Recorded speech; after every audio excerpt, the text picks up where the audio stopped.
Hello and welcome to another video and podcast from fantasyfootballscout.co.uk. Today is the Game Week 11 deadline, so as ever I'm here with you guys for the next hour to usher us through past that deadline, ready to pick our teams for the next game week, answering any questions you've got that you'd like answered, of course going over some predicted lineups and just generally seeing what we can do in the final few moments before that deadline passes. Now as ever, jump in the live chat, chuck your dilemmas in there, and I will do my best to get to as many of your questions as I can.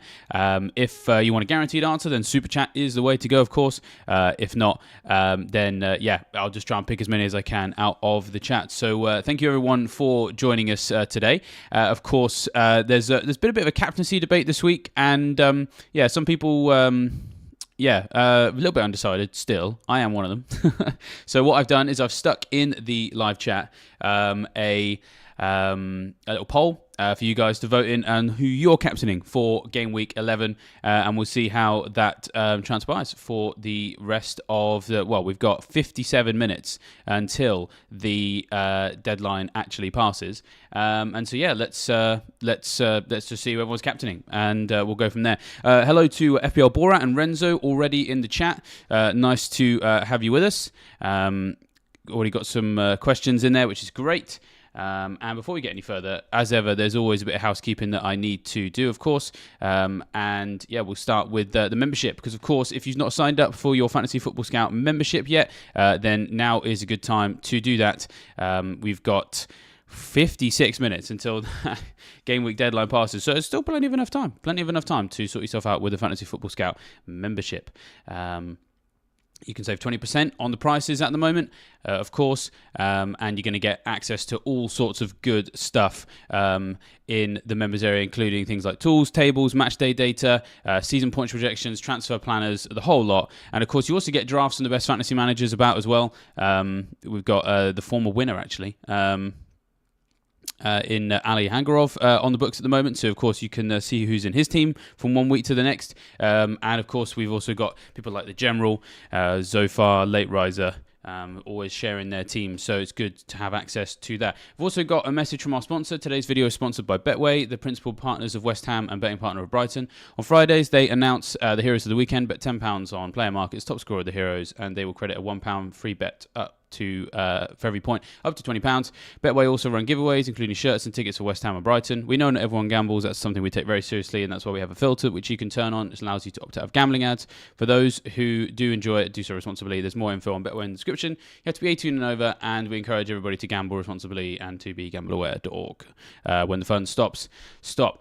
Right, let's get into the good stuff for this stream then. So, questions already populating in the chat, which is great to see. Before we get to some of those questions, what I am going to do is I'm going to go through some of the team news that we have got at the moment, because sometimes if you're a bit busy on Friday, you might not have caught all of it, and it's good to double check that the players we've got definitely fit, definitely available, and likely to be starting games as well. So we'll have a look at some predicted lineups too. If you weren't already aware, the predicted lineups we have on Fantasy Football Scout, I have no part in myself. It's Neil, Tom, and Mark who go over every single team sheet in the build up to a new game week in intricate detail, and are able to very, very accurately predict the lineup. So if you have any concerns or questions about who's starting, we'll have a look at that in a second. Nice to see some more of you in the chat. We've got Russell with us, Indran R, we've got Christian and Maskov as well, and also Gov_FPL. Very much, he knows the score. He's already in the chat calling me Jammy, which is completely accurate after last game week. Sold in Burmo and Son, and still managed to get a green arrow, thanks to, Aston Villa and I guess Flecken. Were my big things, really. So yes, it's been jammy so far. I'm hoping that I can be as lucky as I was last week this time around, and we'll have a look at my team shortly. But yes, I did promise a little bit of team news. I'm not going to go through all of it. I'm just going to cherry pick the best bits. We'll start with Arsenal. We are expecting Ødegaard to be back this week. He wasn't fit enough to be starting the last couple of matches for Arsenal, so I don't think he was flagged, because I'm fairly confident he was on the bench. Smith Rowe is out for a few weeks, so your midfielders, you can probably be fairly confident in them starting at the moment.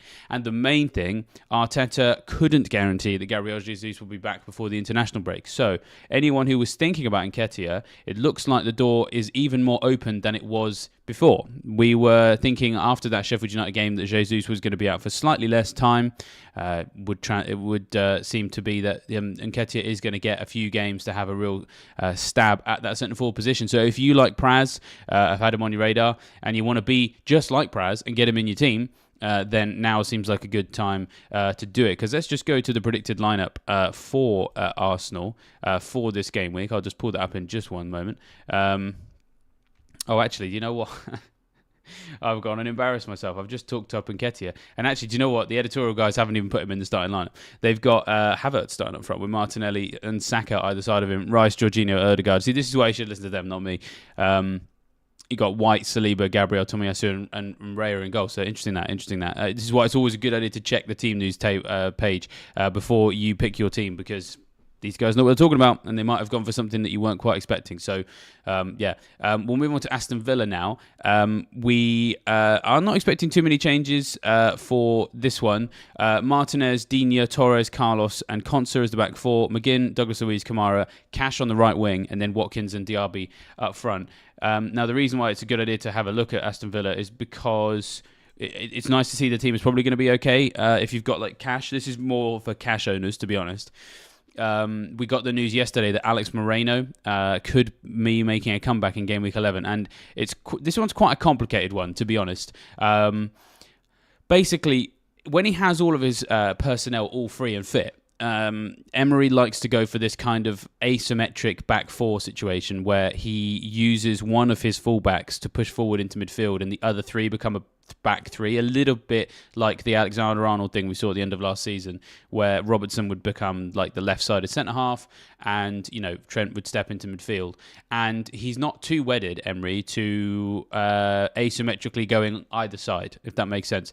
In the pre-season, when everybody was fit, sometimes he would play Cash as the right-back, and then he would have, I think it would have been Konsa, Mings, and then Pau Torres as the left back, so that when Cash pushed forward, those three guys I've mentioned there could all sit in as a three-man back three, because Torres can play centre-half or left-back, because he's being left-footed.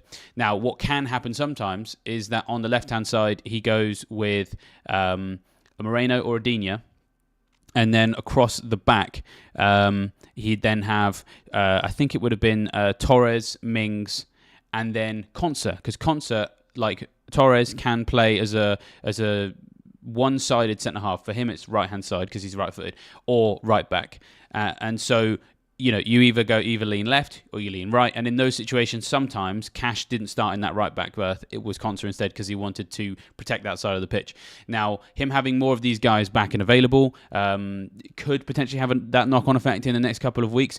Renzo mentioning in the chat that he's got Digne. So this principally is perhaps something that's a little bit concerning for Digne owners more immediately. But we're thinking for now that Moreno's not going to start this one. Emery said he may be involved at the City ground. That seems to me enough to suggest he might be on the bench, not going to start. But it's certainly going to be interesting to see if he does come on as a substitute. What does it mean for their team? Do they shift things around? What does it mean for Cash, etc., etc.? All these kinds of questions. The handy thing, as I said, for now, is that this is the expected lineup for us at the moment. Does have Konsa right back, as you can see, Diego Carlos and Torres in the middle, and then Digne on left. The fact that Mings isn't around just means that this is one less centre-back involved, and the personnel is looking like it's just about right to keep Cash in that position that he's in. But you do just absolutely have to keep an eye on it moving forward, especially if you're going to be playing your wild card. Cash's relevance could potentially dwindle in the next couple of weeks if Emery switches back to the kind of thing he was doing in the summer. Right, Brighton. It's worth talking about them. If you've got Estupiñán still, I've still got him. It sounds like he is not going to be involved for game week 11, but he is back in training. So I do think, while it's not really that interesting for this game week 11 deadline, which is now 49 minutes away, I do think that we could see Estupiñán very much come back into our thinking next week. And so making a plan to maybe get him back in could be useful. If you've still got him and you've held him this long, then I think, you just hold him another week. and go from there. Lamptey is available. March, Welbeck, and Enciso are long-term injury list, so we can be fairly confident in our Mitomas, for example. So Maskov121 says Mitoma ? Well, he's in my team. I bought him last week. I think I see no reason why you wouldn't want to start him in this one. It's a nice fixture for Brighton against Fulham. So, sorry, no, it's not Fulham, is it? It's Everton. Sorry. I think will enjoy having Mitoma this week, and the team news is suggesting that we should be okay on that front. Chelsea then, they have underwhelmed of late, but Reece James is on his way back. He's played 60 minutes in the Cup. We an assessment as to whether or not he starts this weekend. Again, not really one for right now. When you look at the fixture list, it's not great, but those of you who are doing a bit more advanced planning, it's worth just keeping in mind that Reece James is on his way back. Game week 16 onwards is when Chelsea's fixtures get really nice, really quickly. They go from having 6 awful fixtures in a row from game week 10 through to that point to having 6 fantastic fixtures in a row. So do keep an eye on some of these guys, and Kunku could be back soon as well. Now, Crystal Palace. Can see there's people in the chat asking about them. So Trim says Gay or Anderson. Well, first things first, we've got confirmation that Mitchell is fine. He's trained all week. He came off injured in game week 10, so he's okay. So I think you've also really got to consider him in your selection of people that you might sign, Trim. But the good news is, even better news for Crystal Palace, is that Eze and Elise will return before the international break. Now, we don't actually know if that means this week, but it would be nice if it was. Crystal Palace have been very, very good at defending this season so far, and the fact that they've been able to keep some clean sheets in a period where they haven't had their 2 most exciting players. Elise is their most creative player. Eze also has some creativity, but is arguably one of their best goal threats as well. The fact they've been able to defend so well without those guys, I think it means that when those guys come back into the team, the defence is going to be bolstered, because Crystal Palace are just going to be having a bit more about them going forward. That's going to take the pressure off the defence. We're probably going to see the ball present less often in the Crystal Palace defensive third in the next few weeks, and the fixtures do actually get really nice.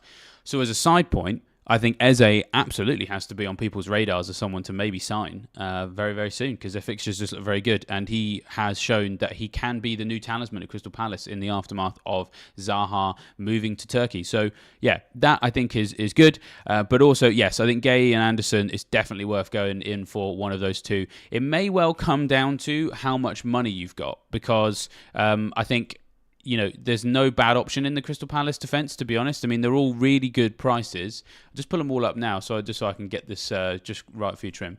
So Crystal Palace, so Johnston's 4.6, Anderson is 5 million, Gay's 4.6, Mitchell's 4.5, Ward is 4.5. Now, Ward is probably the least likely starter of this lot, but he's still fairly reliable. He has only missed the game week 8 game against Nottingham Forest. All the others he started and played at least 60 minutes, so he has earned himself 3 clean sheets so far this season. Everybody else, I think, has 4, because, there was a clean sheet in that Forest game. So Mitchell, I think, is worth thinking about, because he's quite an exciting asset going down the flank.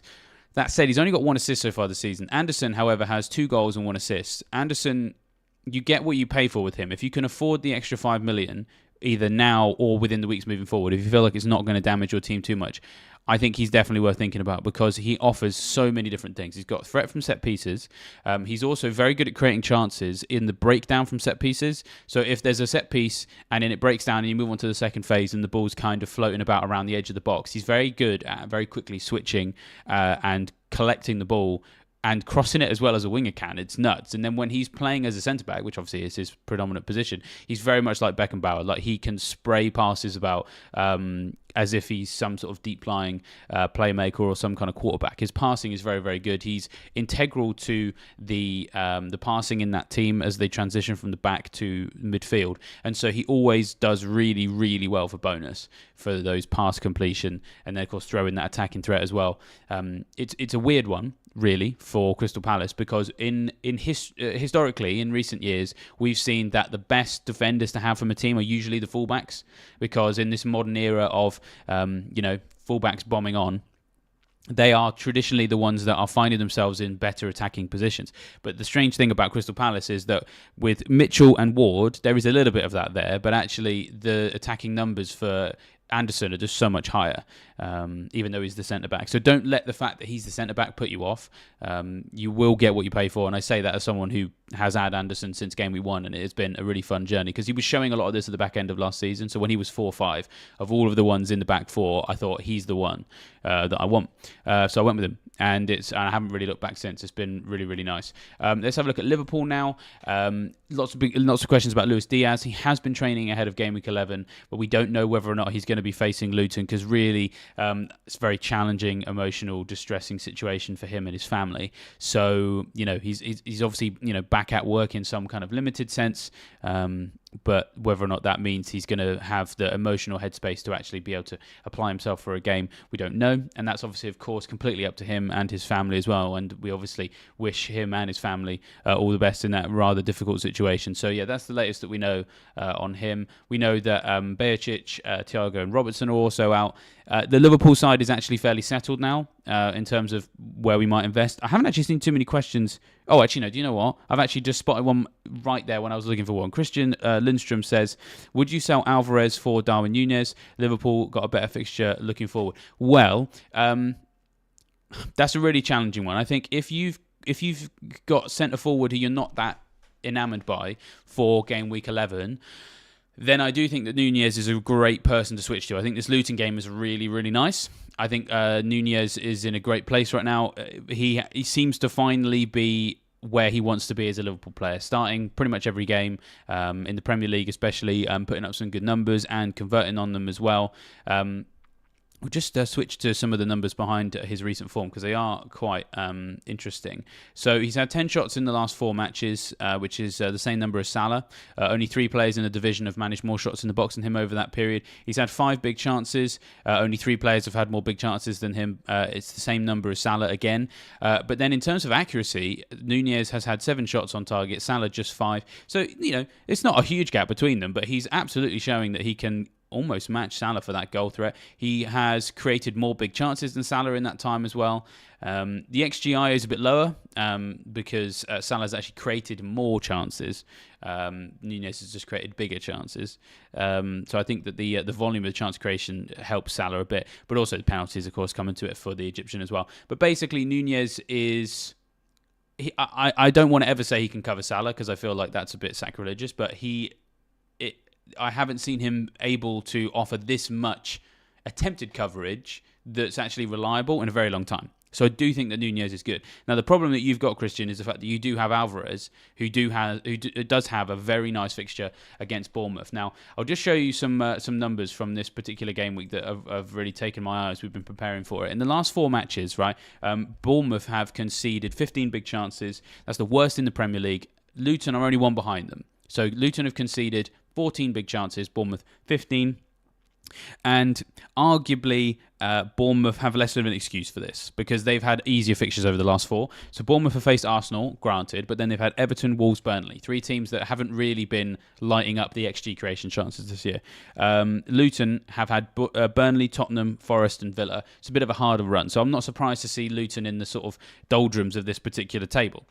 So I do think that Bournemouth is a better fixture than Luton is, just about.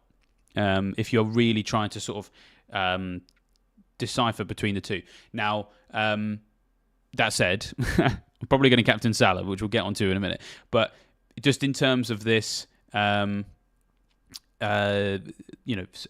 versus Núñez question, the fact that you'd have to make a transfer here to switch from one to the other, I don't actually think is going to be all that impactful this week because I think Alvarez has a fantastic fixture here. Now, admittedly, Núñez's numbers are better over the last 4 than Alvarez. I'll just put up Alvarez's numbers. He has had 3 shots in the box, 1 big chance, and 4 shots on target. He's created 5 of his own. But he's still delivering points because he's playing in one of the best attacking teams in the division, of course. He's had 2 goals in his last 4. So it's not amazing, but it's not awful either. And this fixture is really, really good. So the question I think you maybe want to ask yourself is when you make that switch rather than do I make that switch. I don't think you do it this week. I think doing it maybe in game week 12 could be worth thinking about because that's when City face Chelsea and then of course Liverpool face Brentford, and Liverpool's fixtures, as you have said, are nicer than Man City's, but it's just at which sort of junction point you do make that switch. And I think it's probably around game week 12 or 13 or something like that. Because always think of your transfers.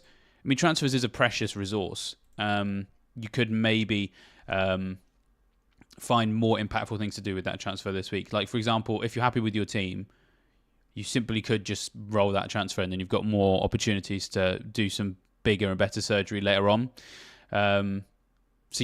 Long story short, basically, I think Nunez is better than Alvarez over the next 6, but is he that much better than Alvarez this game week to spend the transfer now when you could bank the points and bank the transfer and then move forward? That's kind of what I would do, to be honest. I still have Alvarez, and I don't have Nunez. So, that's kind of what I'm thinking at the moment.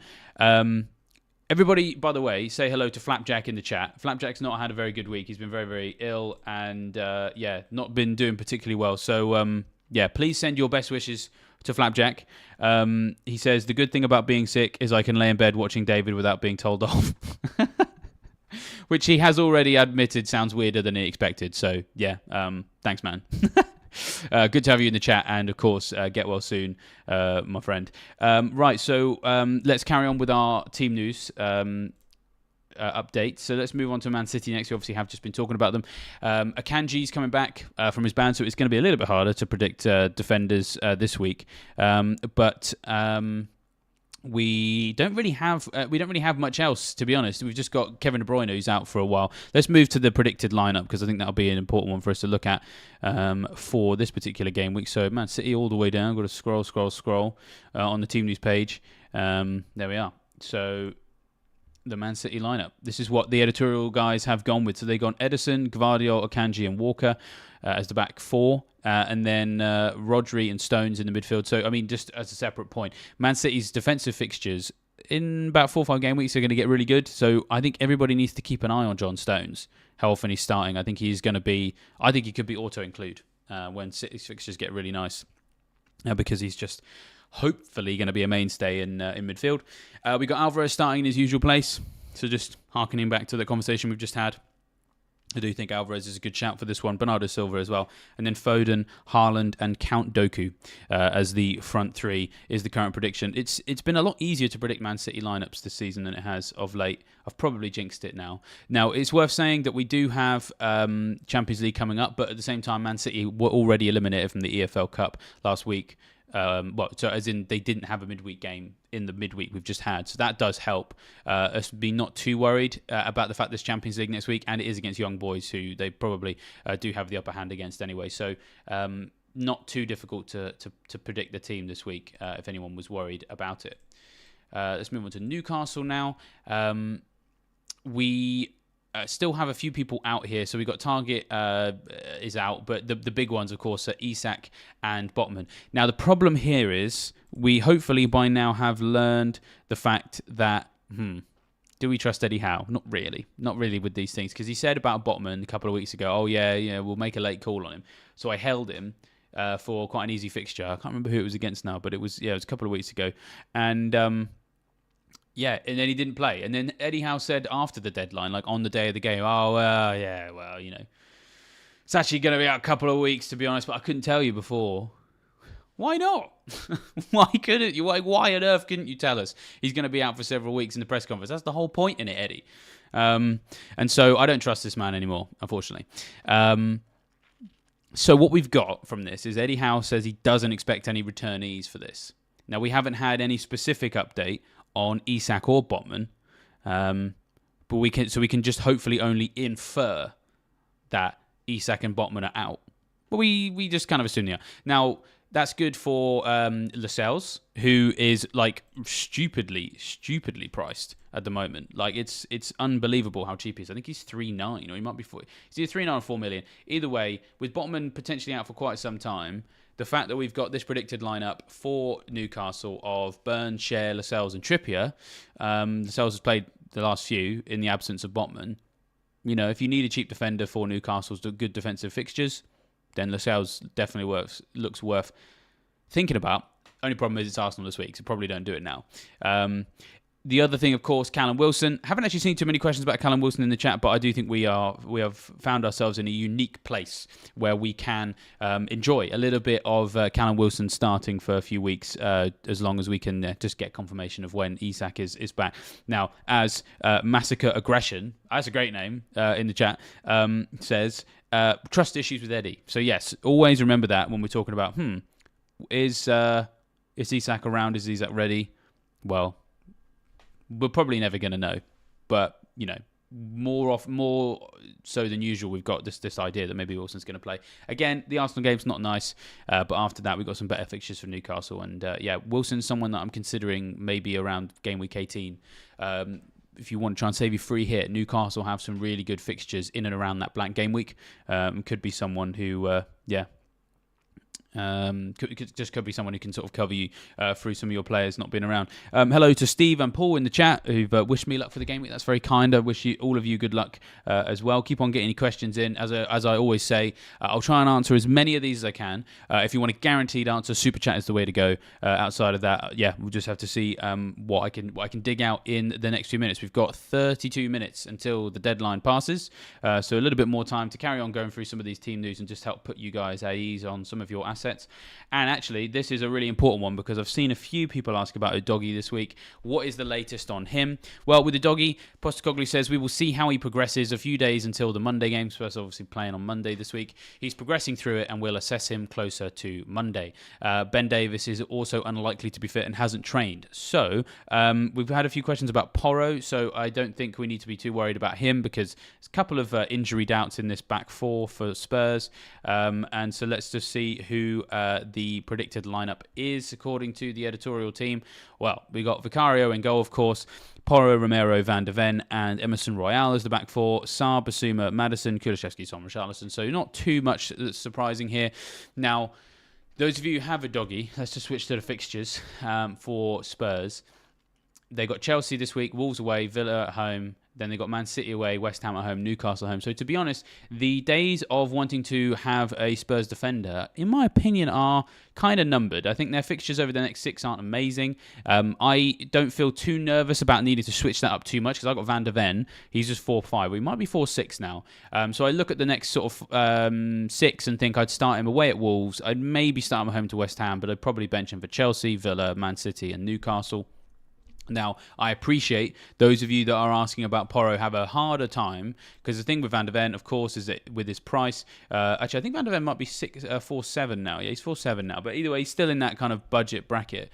Pedro Porro is troubling the bottom end of premium now because he's 5.2.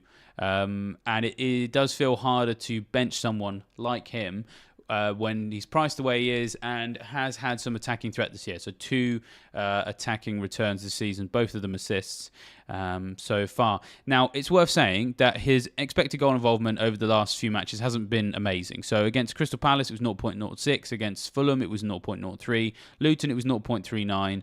Liverpool was 0.13. Arsenal was 0.01. Even in the Sheffield United game, 0.28. So he's only had higher than an expected involvement, goal involvement of 0.39 twice this season against Burnley away, against Luton away, against Liverpool 0.13, against Arsenal 0.01, against Man United 0.22. So it's very hard to suggest that he's going to get loads out of this game in terms of attacking threat. Chelsea's defence has actually been very, very good this season. Well, better than you think. They concede fewer chances than you think. And actually, I have a table for that, so let's just pop that on the screen.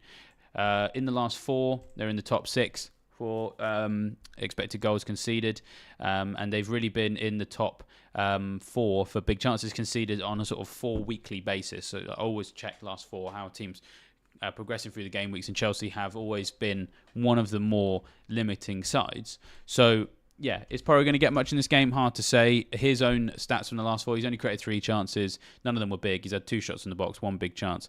So, bringing that all back around, I don't think you need to be too worried, to be honest, about benching Porro this week. I guess the question kind of comes down to who you start in his place. I've seen a couple of people mention this sort of thing. So we got Porro or Gordon. Matthias, it was who said that. I would start Gordon. If it's a choice between a defender in a difficult game versus a attacker in a difficult game, I'd always go for the attacker. I mean, Gordon is just so much more likely to get attacking returns than Porro is, just based on his own individual form of late. Arsenal, of course, is a difficult fixture for Newcastle, but as I said, the Chelsea game is harder than perhaps people think. Porro probably has a higher chance of a clean sheet than perhaps maybe people give them credit for, because flipping this all the way around now, Chelsea's attack has been pretty poor. But I think between Porro and Gordon, I think it's an easy one really for me. I would start Gordon in that one. Klungso says 2 to start from Gordon, Cash and Trippier. Well, I would go Gordon, and you know what? That's a hard one.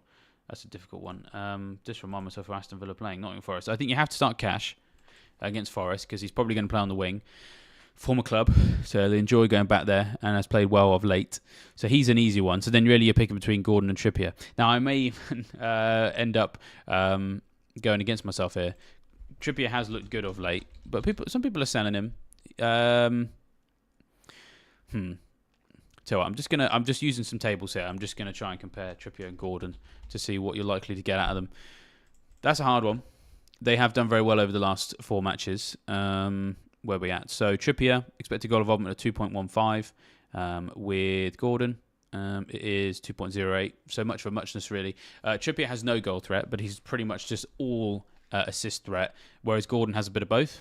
He's created 3 big chances. Trippier's created 5, but Gordon's had 6 shots in the box, 3 big chances, 5 on target. So I think I would maybe go Gordon.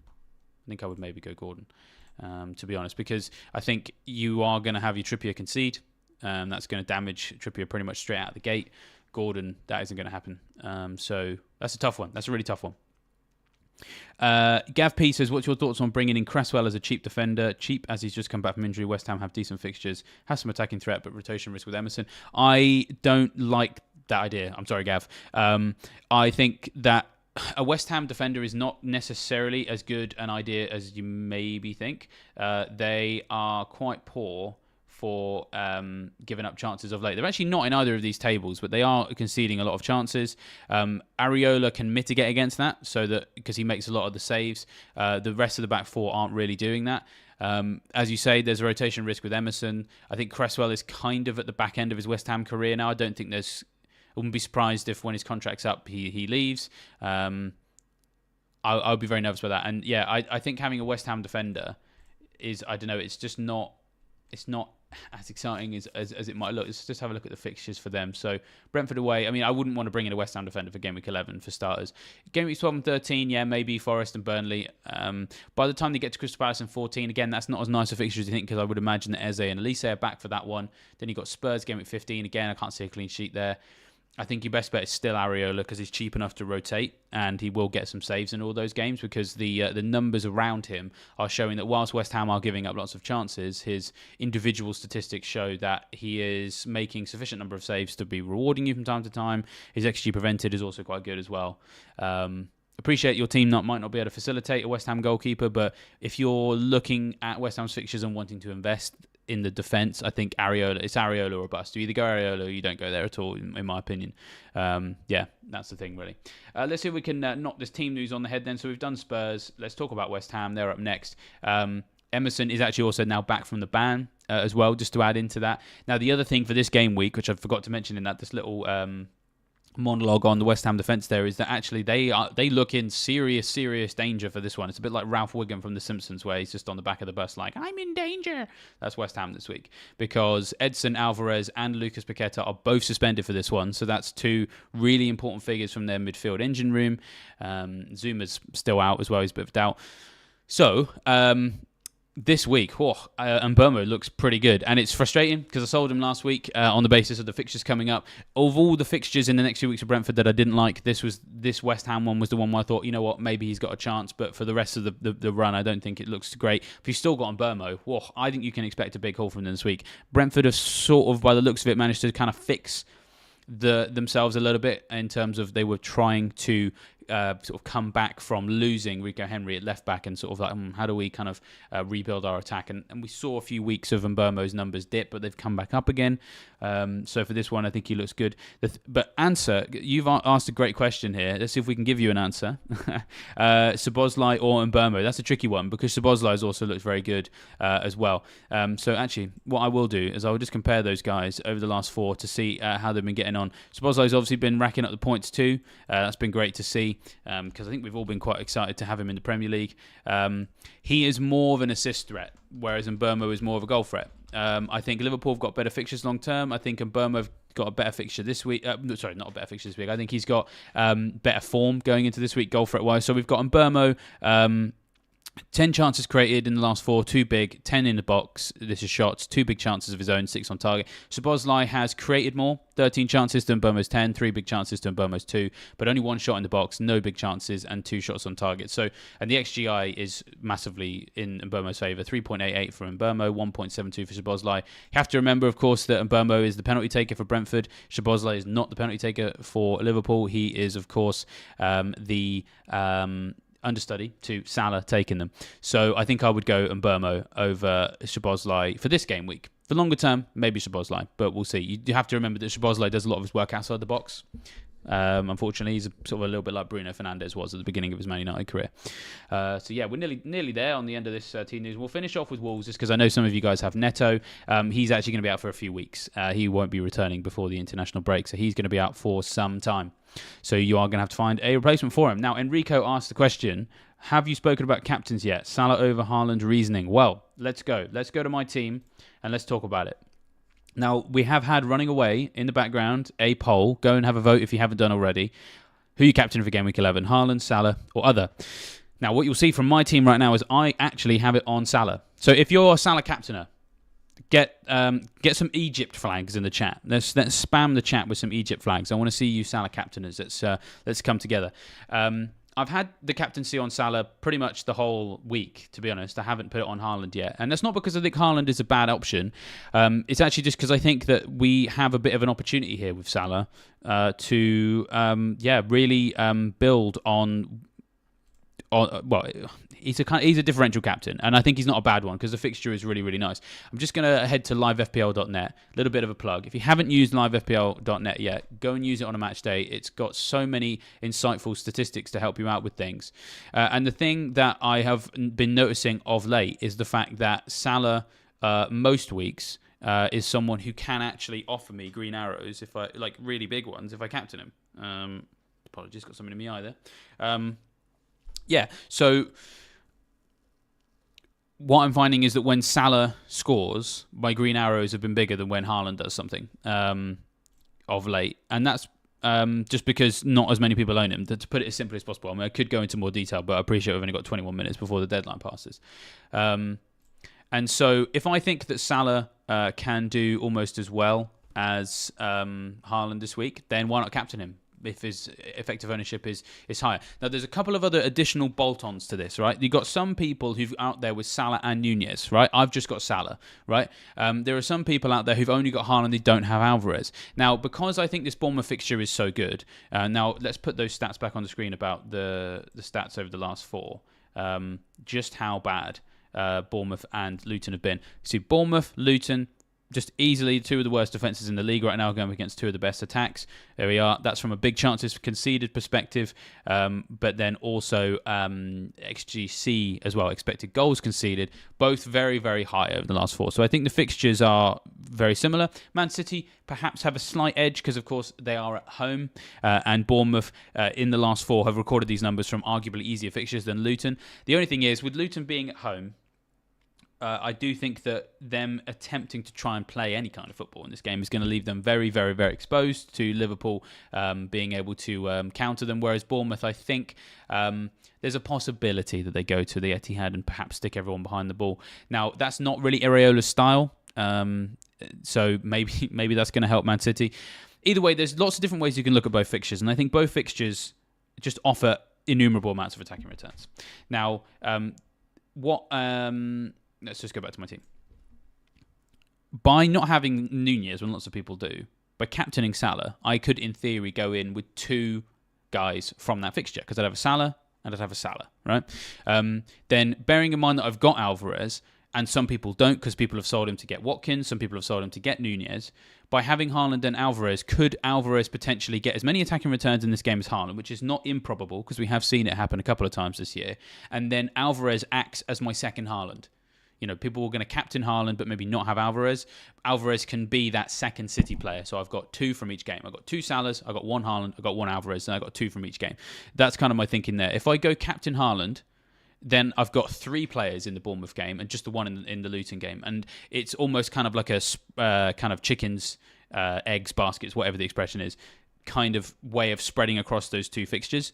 By having Haaland and Alvarez, I'm hoping that covers me against Haaland doing a mad one, because I do also think Salah has a great chance of doing it. So that's my way of thinking there, and I'm quite happy going with it. I'm sort of in a position where I can take a few risks. I'm higher in the overall rankings than I thought I would be at this stage of the season. I'm 72k. As people mentioned earlier on, it has been very jammy. I will fully appreciate that. It hasn't necessarily been down to my skill, but it's just allowing me a little bit of freedom to try things a little bit differently. And if that ends up, creating some bigger green arrows than if I'd gone with something else, then hey, great. And if it backfires, I've still got plenty of time to sort of course correct. And I've also still got my wild card as well. So, I've got things in my back pocket that can help me come back from this decision going wrong. And I just think there's a bit of an opportunity here, which I'm quite excited by, just based around the specific coverage that I've got. If you're out there uncertain about which guy you're going to go with, it could come down to what coverage you have across the couple of games. As I said, to be honest, if you've got Salah, Nunez, Haaland, and no Alvarez, then maybe captain Haaland. If you've got a set up more like this, then yeah. Could be the way to go. Could be the way to go with Salah. Let me know in the chat if you're a Haaland captainer, and just let me know how bonkers you think I am for that particular logic, if you think it's crazy. Or indeed, if you felt that spoke to you and you're thinking you might captain Salah instead, also let me know. Also nice to see from Matthias, and I think it was Multi-Live Evil. We got some Egypt flags in the chat for your Salah captaincy, so fingers crossed that's going to go well. Looking forward to that, guys. Nicholas Gradic asks, is Reguilon going to start? Well, one of the things we want to try and do a bit more of on the deadline stream is, of course, talk about some predicted lineups. That's my Team 1 Live FPL. Make sure you use it. Team news. Here we go.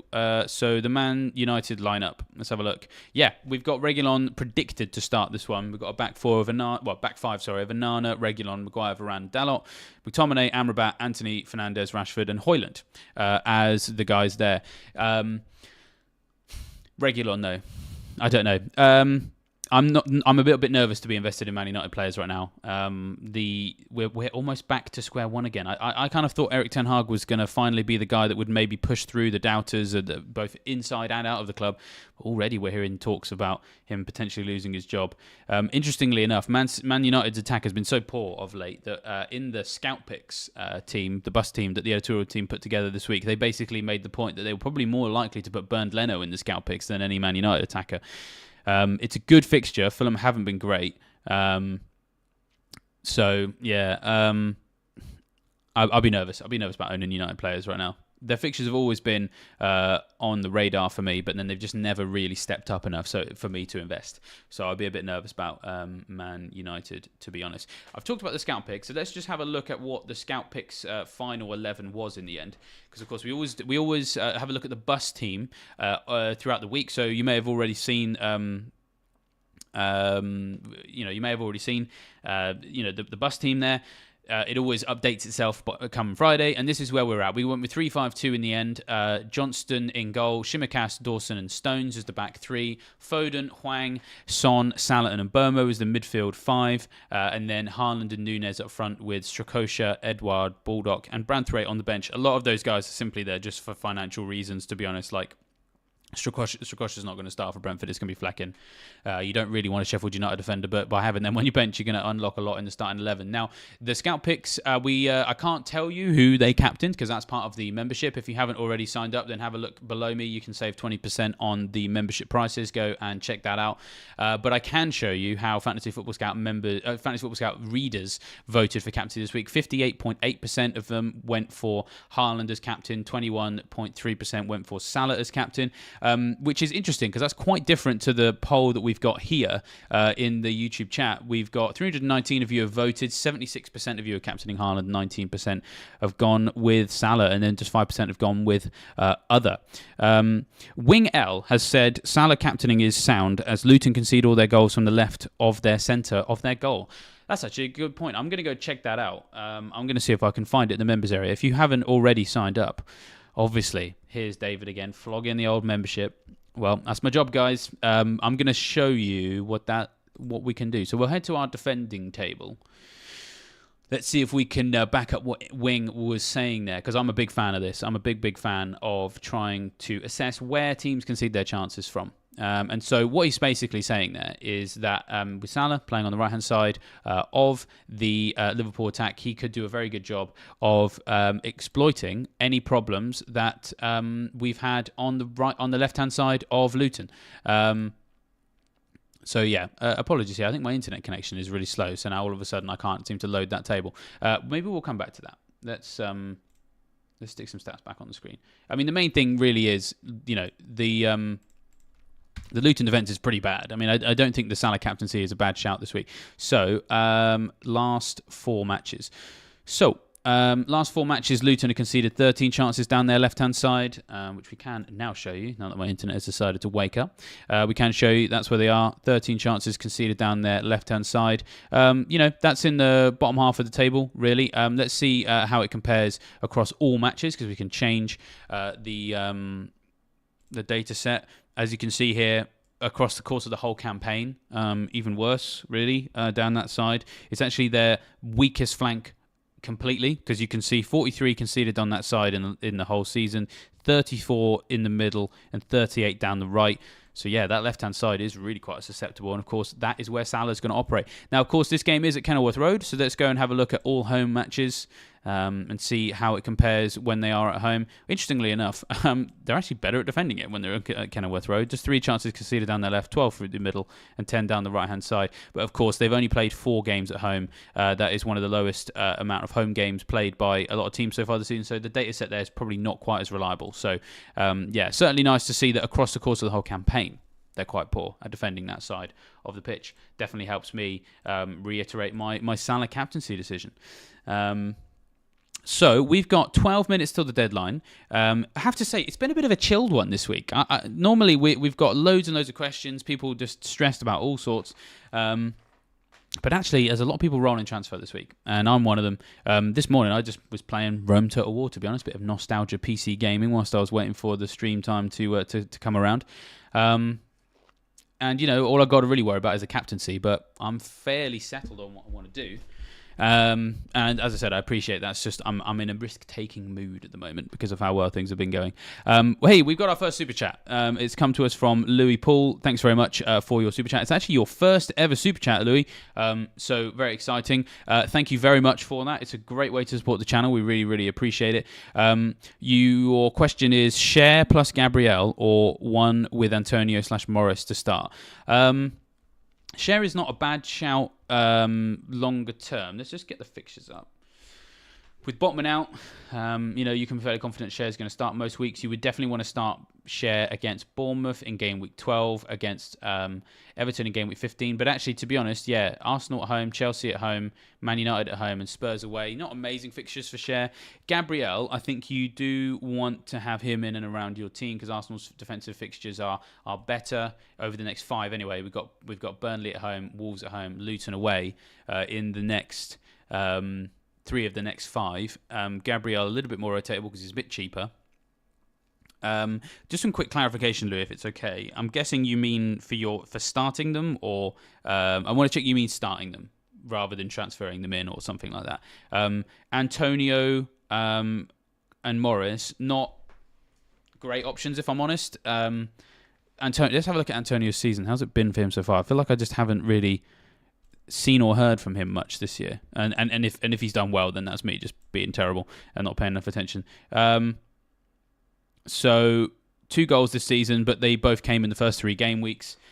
Hasn't completed 90 minutes all campaign, to be honest. So I wouldn't say he's a great asset, really. West Ham's fixtures, they were good, but they're not as good across the next 6 as they were across like maybe the last 3 or 4. I think Bowen is an infinitely better option, and so is Ward-Prowse. Morris, I think, having a Luton player I think was useful for the double game week, but less so really moving forward. His last attacking return was game week 7, of course, against Everton. So I'm just going to double check to see if you have clarified. He owns all 4. You own all 4. If I'm honest, that's really tricky because you could start sharing Gabriel and hope for a 0-0. This game is usually pretty low scoring. West Ham are playing Brentford. For everything I've just said, you might maybe want to give Antonio a start or look at seeing if you can move him on to a different forward. Maybe Evan Ferguson, perhaps. They got really nice fixtures of Brighton. He seems like a similarly priced one. So, yeah, let's try and give you something definitive here. So let's go with Arsenal at home. Yes. Let's go start Gabriel and start Antonio. I think that'd be the way to go. I think Gabriel's going to come back into the team now. He's had his rest. So I think you can be fairly confident there. But I have to say, it's quite a tricky dilemma. Well done for sending the super chat. You definitely needed a bit good to get advice on that particular issue. I would be looking at trying to find some way to move on Antonio and Morris moving forward, though. So you've got some slightly more exciting options. Alternatively, if you've got a transfer to make, let's just double check those prices. Can you do Ferguson from Antonio? Brighton. Ferguson's 6 mil. And Antonio is 5.8. Oh, okay, you might not be able to. If you have the cash to go to Ferguson, I think it's worth considering. All right, Violet Citizen says... sorry, I should just say, it's another super chat. Thank you very much. We appreciate that. Really like that. It's a great way to support the channel. Sterling to Eze and Archer to Dominic Calvert-Lewin. Well, Chelsea's fixtures, as you can see from the screen, not amazing. Spurs, then Man City, then Newcastle, then Brighton, then Man United. So having a Chelsea attacker, probably not a good idea right now. Eze is a great shout. He has been fantastic when he's fit. The fixtures for Crystal Palace are brilliant. We've got Burnley away, Everton at home, Luton away, West Ham away, whose defence have been pretty poor, Bournemouth at home. Really good fixtures. The question is just whether or not he's fit now. And so I'm just going to double check what the colour of his flag is on FPL because I'm not sure. And I would just want to make myself aware. So Eze currently is unflagged. He is being talked about as potentially being involved. I've got the quote somewhere. You might have missed this at the beginning. Apologies if you already saw this, guys. Hodgson said Eze and Elise will return before the international break. And they're now currently unflagged. So then the only other thing to double check is, are they in the predicted lineup for this game according to the Fantasy Football Scout editorial team? Let's go team news. Crystal Palace. They currently don't have Eze predicted to start. They've gone with a... I won't bother with going through the defence because we've kind of already talked about them. Check Decore, Lerma, Ayew, Hughes, Schlupp and Edouard for now because I think the view is that the update on Eze is better. But Hodgson said he may have to discuss with the sports science people whether Eze can start. So it sort of remains to be seen. It's quite hard for us to be completely sure that he's definitely going to start this one. And so while that could be a good move to maybe make next week when we've got a bit more information on, we'll get some information from this game where Eze's at. He might start and he might do something, or he might be on the bench and then come on. I think either of those two scenarios make him a more sure starter for next time, to be honest. Archer to Dominic Calvert-Lewin. I don't know whether or not that transfer relies on you doing Sterling to Eze. If it does, that obviously changes things. But in isolation, that's not a bad move. Calvert-Lewin has been doing fairly well of late. The only thing is Everton's fixtures are not as good as we'd probably like them to be. Brighton is possible chance of attacking returns there because Brighton's attacking defence has been not amazing this year. Crystal Palace, though, hard to sort of really punch through. Man United, I kind of just never know what United you're going to get. I feel like they are capable of getting good results every now and then. So I don't really like backing people to score against United, to be honest. You got Forest away, game 14, that's good, but then Newcastle at home, then Chelsea at home. So I don't really think Calvert-Lewin's going to offer you as much as you really want over the next 6. It's really from, I think it's like game week 17 or 18 onwards when Everton sort of come back into having good fixtures again. So I think Calvert-Lewin is simply just one to watch. So yeah, I think, best way to answer your super chat, to be honest, is maybe leave it. I wouldn't mind taking Sterling into this game if it meant banking a transfer and not worrying about whether or not Eze does or doesn't start. I also think, Archer to Calvert-Lewin, I just don't think that's going to be as impactful over the next 6 as you maybe want it to be, and so your transfers could be better used elsewhere. yeah, whether or not that's for a hit, it's hard to say because obviously I'm not sure how your team's set up and what transfers you've already made. Oh, hold on. I've just seen you've had another comment here. There's also the Sterling to Szoboszlai plus a roll, but that's less fun. No, I'd do that. Oh, that's way better. So by the sounds of it, you've already got 2 free transfers, and so you could do Sterling to Szoboszlai and then roll the other one. That's brilliant. That's fantastic. Taking Szoboszlai into the Luton game, fantastic. And then, yeah, you finally got Brentford and City 12 and 13, but then you've also got him playing Fulham and Sheffield United in 14-15, Szoboszlai, that is. And then you can just, when the fixtures swing more violently in a positive direction for some other teams, in a more impactful way than Calvert-Lewin, for example, has at the moment. I think that's the way to go. I think your second idea is actually better than your first one. So yeah, I do that. Violet Citizen. We've had another one from Gov _ FPL. He's the guy who knows how jammy I am. Good to have you here, and thank you very much for the super chat. We've got 3 minutes left, so I'll do my best to answer that in time. So Diaby to Palmer and Archer to Nketiah for next week. Look at the fixtures. So Diaby next week, Aston Villa playing Fulham. It's hard to kind of sell Diaby ahead of Fulham at home, to be honest. And then Archer to Nketiah. Next week they've got Burnley, haven't they, of course. FNJ says, is Udogie injured? We think so. Team news, we're not predicting him to start. So yeah, I'll just get that in there and just get back to GovFPL's super chat. So I think Palmer, you're going to want him from game week 16 onwards. Getting Palmer in from game weeks 12, 13, 14, 15 is not great because as you can see on the screen right now, Chelsea's fixtures aren't amazing. Man City at home, Newcastle away, Brighton at home, Man United away. They're not great fixtures. I think Palmer is quite clearly Chelsea's best attacker right now, and he's on the penalties too. So I think there is going to be a time when he's auto-include, but we just have to wait for those fixtures to improve. It's game week 16, as you can see there. Everton away, that's when it starts, and then they have some great fixtures all in a row. That's when you want Palmer for. You don't really want him now. I think over the next 2, Diaby is your better bet for the next 2, definitely, and even across the next 4, because it's Forest away first, then Fulham at home next. Villa just so much better at Villa Park as well. Spurs away, it's not an amazing fixture in 13, but Bournemouth away, game week 14. I think you really want Diaby for that one. So Diaby's got better fixtures than Palmer over the next 4, and definitely over the next 6. And Nketiah. Now, the thing is, that's really interesting, to be honest, is the fact that I was fairly confident that the editorial guys would put Nketiah down as a definite start for this one, especially after the hat-trick. But they seem to suggest that you can't necessarily guarantee he's going to start, and they've actually got Havertz starting this one up front. So, you know, and we've got the other international break coming fairly soon. That could be long enough for Jesus to come back. So, talked at the beginning of the video, there's definitely opportunities for Nketiah, but you just got to time it right. Yeah, basically, that move you suggested there, I think it's not as impactful as you might want it to be. Banking a transfer, if you can do it, might be better. Right, we've got 1 minute to go. Let's see if we can pick out any other questions. Newton says, would you transfer Diaz out to Bowen and Burma of Taylor on the bench if he doesn't? Yes, I would transfer out Diaz right now because we just don't know when he's back. Very difficult situation for him and his family. I think of those 2, I would probably go in Burma.